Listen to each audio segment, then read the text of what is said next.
Okay, I'm taking one for the team again today, folks. It's Gail from Seattle Coffee Gear, and it's another coffee collaboration. And whoever sent this in didn't even put their name on it. It's garlic coffee recipe. I know, that's my first thought too. Is garlic in your coffee?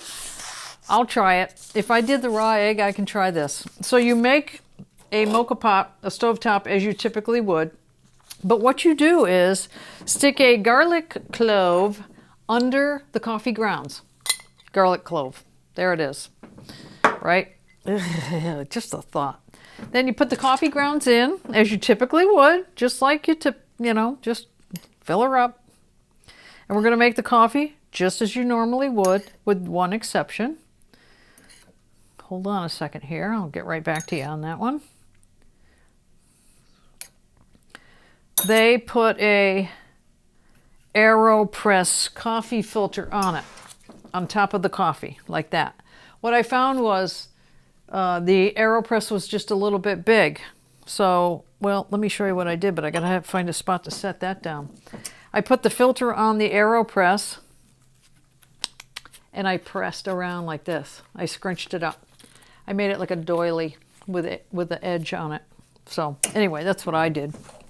You can do whatever you want. Maybe you can make it smaller with scissors.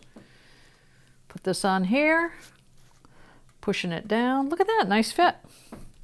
Put it in there as you typically would. We got our hot plate here going on hot to try to get this going. And of course, we're going to pause because it takes too long, but make sure you put the top on really nice. And then what the person says is you steam some half and half. We've got the Breville here to do that, the Breville Barista Touch.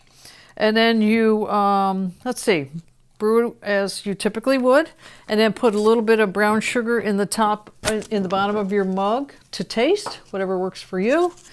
And then pour about 3 ounces of the coffee in there, steamed milk, top it off with a little pinch of cinnamon.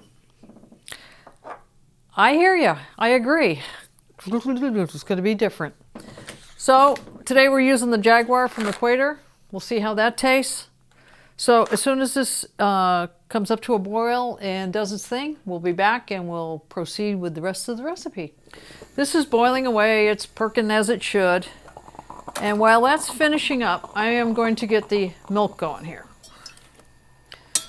I asked it to no foam, just steam it up to 150 degrees.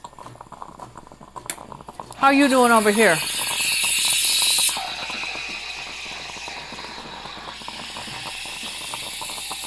Come on.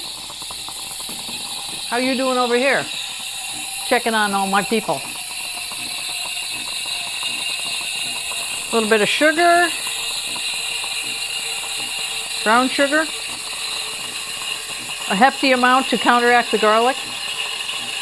I don't know. I have no idea. I've never tried it before, so.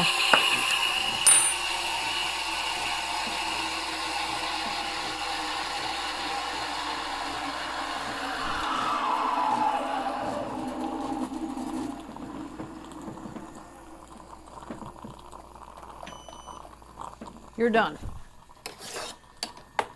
All right, yeah, that's hot milk with no foam. That's what we asked for.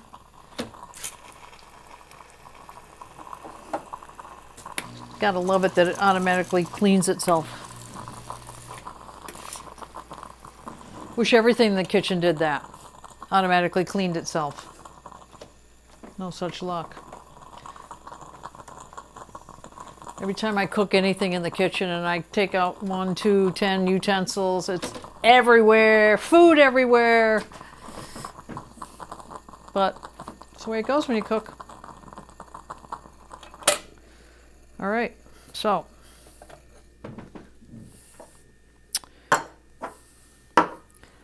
coffee.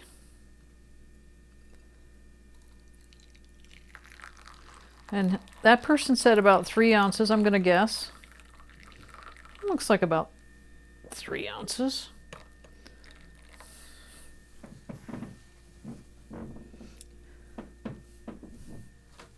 Am I allowed to say if I don't like it?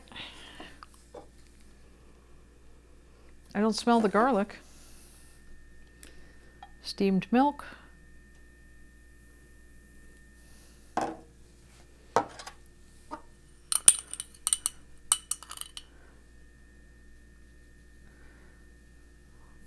Cinnamon. Da, da, da, da. Cinnamon, big time.